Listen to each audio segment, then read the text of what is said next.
Alright, here we go. Got this Prius here. We're gonna take a trip underneath. Lower oil pan removed. Kind of engine noise.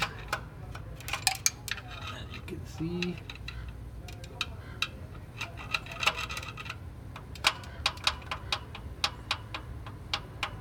That connecting rod is loose.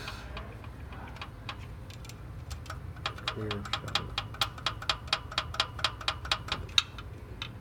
Not supposed to do that.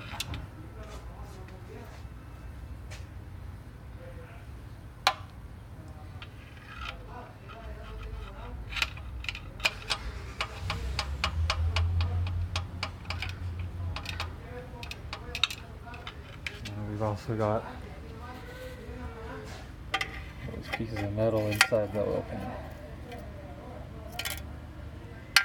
Probably our rod bearing right there.